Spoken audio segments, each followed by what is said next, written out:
So రీసెంట్గా వీణావాణి గారి videos అసలు చాలా బాగా అందరికీ నచ్చుతున్నాయి. అంటే ఆవిడ షోల గురించి వెయిట్ చేసే వాళ్ళ సంఖ్య పెరుగుతుంది. మనకి హైదరాబాద్లో కూడా మొన్న ఒక షో కండక్ట్ చేశారు, మీరు కూడా లైవ్లో వెళ్ళారు, అది వీడియో కూడా పెట్టారు. ఆవిడ కూడా చాలా ఎక్సైటెడ్ అయ్యారు. యాక్చువల్లీ ఇంతమంది వస్తారని ఎక్స్పెక్ట్ చేయలేదన్నారు. ఎట్లా అనిపించింది మీకు అసలు? చాలా హ్యాపీ. నేను మన తెలుగు సోషల్ మీడియా, తెలుగు రాష్ట్రాల మీడియాకు నేను మంగళాకాంక్షలు తెలియజేస్తున్నాను. ఎందుకంటే ఇవాళ నేనైనా ఆమెనైనా ఈ స్టేజ్కి రావడానికి ప్రధానమైన కారణం పాజిటివ్ కంటే కూడా మమ్మల్ని నెగిటివ్గా ప్రమోట్ చేసిన జనాల వల్లనే ఈ స్థాయికి వచ్చినాం మేము.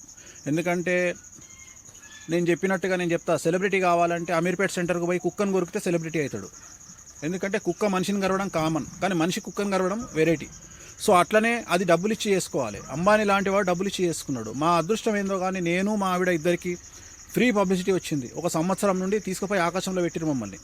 సో అంతకు ముందు కంపేర్ చేస్తే ఎక్కడికన్నా బయటికి పోతే ఒక్క సెల్ఫీ దిగే స్టేజ్ నుండి ఇవాళ ఇద్దరం బయటికి వెళ్తే, మొన్న రాజమండ్రికి ఒక ఫంక్షన్కు నేను అటెండ్ అయినా, తను వీణ వాయిస్తుంది, నేను నా గెస్ట్ నా క్లయింట్ వాడు వెళ్ళిన, వాడు స్టేజ్ మీద దిగిన ఫోటోల కంటే నేను కింద దిగిన ఫోటోలు ఎక్కున్నాయి. ఏది పెళ్లి పిల్లగాడు. నేను అనేది ఇదంతా క్రెడిట్ తెలుగు సోషల్ మీడియాకి ఇస్తా, తెలుగు మెయిన్ స్ట్రీమ్ మీడియాలో కొంతమందికి ఇస్తా. బట్ భగవంతుడు డిసైడ్ చేసిండు. ఎందుకంటే అమ్మవారు డిసైడ్ చేస్తుంది. కాంట్రవర్సీ దేవత, ఉగ్రదేవత వామాచారంలో ఉంటుంది కాబట్టి, అరే నువ్వు కాంట్రవర్సీగా పోతావు బిడ్డ అన్నది నన్ను కాంట్రవర్సీని చేసింది.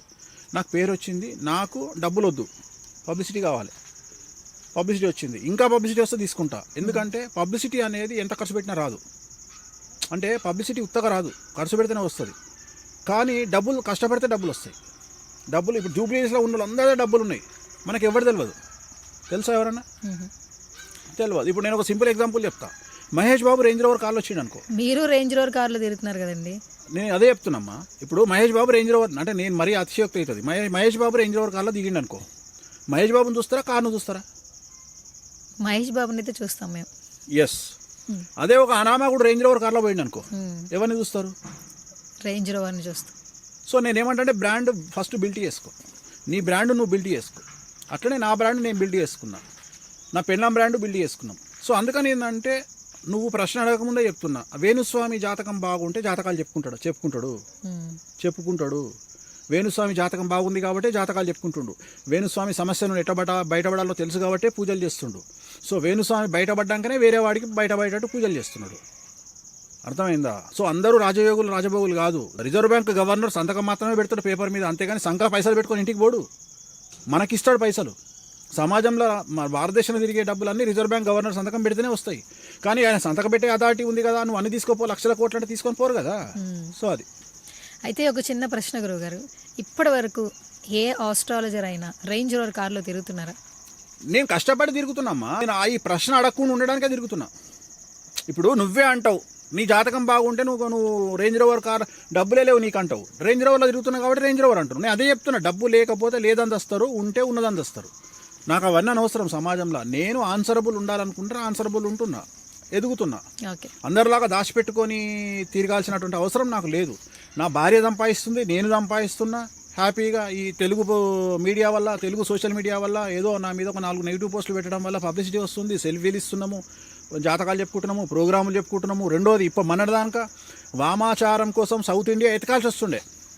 వామాచారము అంటే ఇప్పుడు ఎగ్జాంపుల్ చెప్తా. ఇప్పుడు మొన్న ఒక ఇన్సిడెంట్ జరిగిందట, నీకు చెప్తే షాక్ అవుతావు నువ్వు. అంటే నీకు తెలుసో తెలియదు, విశాఖపట్నంలో గంజాయి దొరికింది.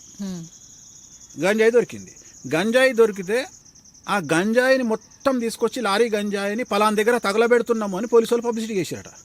గంజాయి అలవాటు ఉన్న పోరు అందరూ బండి వేసుకొని దూరంగా పోయి కూసురు. ఆడ కాలుస్తుంటే వీళ్ళు పిలుస్తారు. అర్థమైందా నీకు? అంటే ఫ్రీగా వచ్చింది అంటే పలానా దగ్గర గంజాయి దొరుకుతుంది అని చెప్పినట్టే కదా. అట్లనే ఇన్ని రోజులు వేణుస్వామి వామాచార పూజలు చేస్తాడు అనే విషయం తెలియదు. ఈ పబ్లిసిటీ వల్ల డైరెక్ట్గా నా దగ్గరకు వస్తారు జనాలు. వేణుస్వామి గారు మీరు వామాచార పూజలు చేస్తాడు, నాకు అవసరం ఉంది చేయండి అంటే, పలానా దగ్గర మటన్ దొరుకుతుంది, పలానా దగ్గర చికెన్ దొరుకుతుంది, పలానా దగ్గర ఫిష్ దొరుకుతుంది అని పబ్లిసిటీ చేసుకున్నట్టు వేణుస్వామి దగ్గర ఈ పూజలు చేయబడును అని ఎప్పుడైతే ప్రచారం దొరికిందో నా దగ్గరికి జనాలను ఎత్తుకుంటూ వస్తున్నారు. నాకు ఈజీ అయిపోయింది. సరే, పూజలు చేస్తున్నారు, అలా ఈజీ అయిపోయింది, మీ దగ్గర వస్తున్నారు. అంటే మీ దగ్గరికి ఏ రేంజ్ లో ఉన్న వాళ్ళు వస్తారు? కేవలం హై క్లాస్ పీపులేనా? అందరూ వస్తారు. మిడిల్ క్లాస్ లో వాళ్ళు కూడా వచ్చి మీ దగ్గర పూజలు చేయించుకోవచ్చా? అందరూ వస్తారు. అంటే బయట అంతా లక్షల్లో కోట్లలో ఆయన డబ్బులు తీసుకుంటారు, పూజలు మస్తుగా చెప్తారు. ఈమెను ఎవడన్నా ఇస్తే కొంత రమ్మను అడుగుదాము, నువ్వేమని ఇప్పి మరి మస్తుగా చెప్తారమ్మా. జనాలు పిచ్చోళ్ళు కాదు. జనాలు పిచ్చోళ్ళు కాదు. నేను అందుకనే ఏం చెప్తా, ఫస్ట్ నా దగ్గరకు వచ్చే ముందు నా పాజిటివ్ వీడియోలు చూడకండి, నన్ను ఎక్కిన వీడియోలు చూడండి, నన్ను తిట్టిన వీడియోలు చూడండి, నన్ను జనాలు దొబ్బిన వీడియోలు చూడండి, నా గురించి జనాలు వ్యతిరేకంగా పెట్టిన వీడియోలు చూడండి. మొత్తం వీడియోలు పైనుండి కింది వరకు చూడండి. నా నెగిటివ్ వీడియోలు చూడండి, నేను ఎంత దొంగనో చూడండి, నేను ఎంత లంగనో చూడండి, నేను ఎంత లఫంగనో చూడండి. అన్నీ చూసుకున్న తర్వాత నా మీద నమ్మకం ఉంటే నా దగ్గరికి రండి, లేకుంటే నా దగ్గరికి రాకండి. రెండోది, చిన్న చిన్న సమస్యలకు నా దగ్గరికి రాకండి. ఏంటి ఏ సమస్యలతో ఉన్న వాళ్ళు పెద్ద రావాలి? పెద్ద సమస్యలు, మీకు పెద్ద పెద్ద గోల్స్, పెద్ద పెద్ద గోల్స్, నువ్వు హీరో కావాలి, క్రికెటర్ కావాలి, పొలిటీషియన్ కావాలి, పెద్ద పెద్ద సమస్యలు, నీకు పెద్ద పెద్ద గోల్స్ ఉంటే నా దగ్గరికి రా. చిన్న చిన్న గోల్స్ ఉంటే నా దగ్గరికి రాకు. నీ లోకల్ పంతులు, లోకల్ పురోహితులు, లోకల్ జ్యోతిష్కుల దగ్గరికి పో, నా దగ్గరికి రాకు. నేను చేసే పూజలు అవసరం లేదు మీకు, నేను చేసే పూజలు మీకు అవసరం లేదు. అంటే ఏమంటారు, మీకు లోకల్ పంతులు సరిపోతారు, నేను అవసరం లేదు. నా దగ్గరికి రావాలి అంటే నీ ఏమట్లు ఉండాలి, నేను కష్టపడితే నా దగ్గరికి రాకు, కసిగా కష్టపడితే రా. ఎప్పుడైనా మీరు చేసిన పూజలు ఫలించకుండా ఏమైనా ఏ క్లయింట్ దగ్గర నుంచైనా మీరు చెప్పింది జరగలేదు? ఏదో ఒకటి రెండు ఉంటాయి కదా. 100% సక్సెస్ ఉండడం నేను దేవుని కాదు కదా, ఆఫ్టర్ ఆల్ నేను ఒక మానవుని. సక్సెస్ రేట్ అనేది ఉంటుంది, అటీటుగా ఒకటి రెండు ఫెయిల్ అవ్వచ్చు, పెద్ద విషయం కాదు అది, అది సహజమే, అది ఫెయిల్ అవుతాయి. ఇప్పుడు ఏదైనా తెలుసుకోవాలంటే పుస్తకాల్లో తెలుసుకుంటాం, ఇంకేమైనా కావాలంటే సోషల్ మీడియాలో చూస్తాం.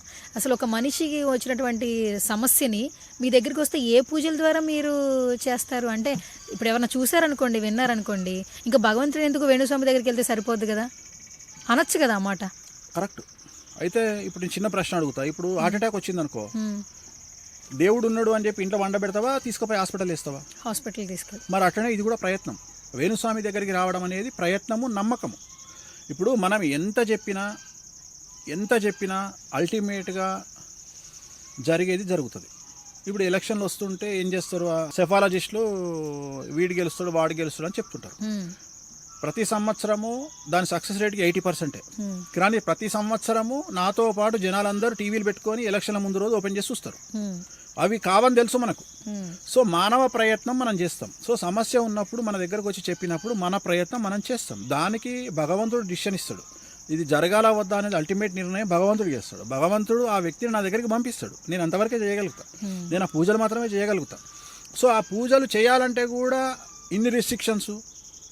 చివరికి ఒక వ్యక్తి మటన్ తిన్నా లొల్లే. ఇప్పుడు నువ్వు అడిగినట్టు జీవహింస మహాపాపము అంటే, జీవహింస మహాపాపం అంటే ఆదివారం హైదరాబాద్లో ఎన్ని మేకలు ఎన్ని కోళ్ళు దిగుతున్నాయో నీకేం తెలుసు?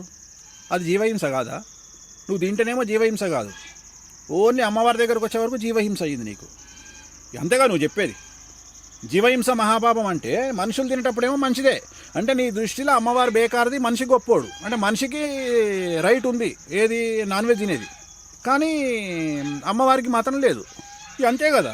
అంటే ఇప్పుడు ఎవడు గొప్ప అంటే మనిషే గొప్ప అన్నట్టు అమ్మవారికి. అంటే ఆమె తింటే రోజు మొత్తంలో ఒకటి తింటుంది, నువ్వు రోజుకున్నాయో 100 తింటావు.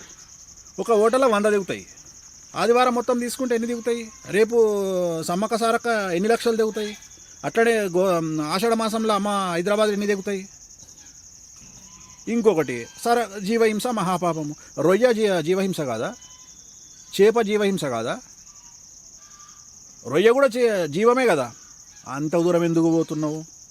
మనం తినే పాలకూరకు కూడా జీవం ఉంటుంది, మనం తినే కొత్తిమీరకు జీవం ఉంటుంది. మరి ఇవన్నీ జీవహింస కాదా? రేపటి నుండి బంద్ చేయమని చెప్పమ్మ జర అందరికి, పతినాడు జర బెండకాయని తెంపొద్దు, ఆకుకూరని తెంపొద్దు, తిని సావండి అందరూ. అంటే ఇవన్నీ లాజికల్గా మాట్లాడడానికి పనికొస్తాయి, ఎదుటి వ్యక్తిని ఇరుకున పెట్టడానికి పనికొస్తాయి, కానీ నడవడానికి, జీవితంలో ముందుకు నడిపించడానికి పనికిరావు.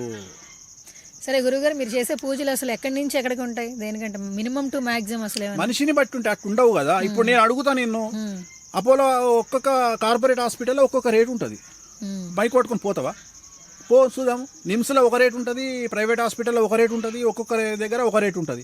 అంత దూరం ఎందుకు పోతున్నావు? మన దగ్గర ఉన్న ఛానల్లో, ప్రైమ్ టైం ఛానల్లో 7 గంటలకు 6:30కు కావాలంటే ఒక ఛానల్కి ఒక రేటు ఉంటుంది, ఇంకో ఛానల్కి ఇంకో రేటు ఉంటుంది. ఎందుకుంటాయి మరి? అన్ని ఛానల్కి ఒకటే రేటు ఉండాలి కదా. అంటే ఇన్ని రోజులు కష్టపడి ఆ PR మెయింటైన్ చేసి ఆ క్వాలిటీ నెంబర్ 1 బ్రాండ్ తెచ్చుకుంటేందుకు బట్ ఆ కష్టం ఉంటుంది కదా, దానికి ఇవ్వాలి.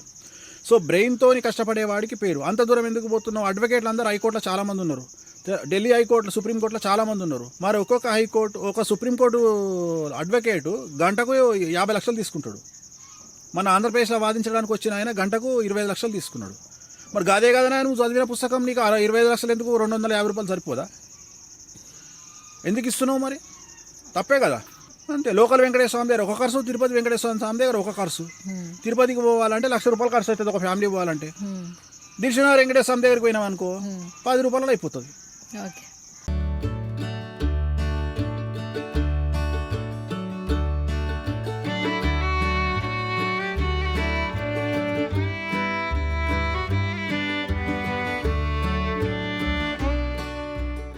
సుమన్ టీవీలో మీ పర్సనల్ అండ్ బిజినెస్ ప్రమోషన్స్ కోసం కింది నెంబర్కి కాంటాక్ట్ చేయండి.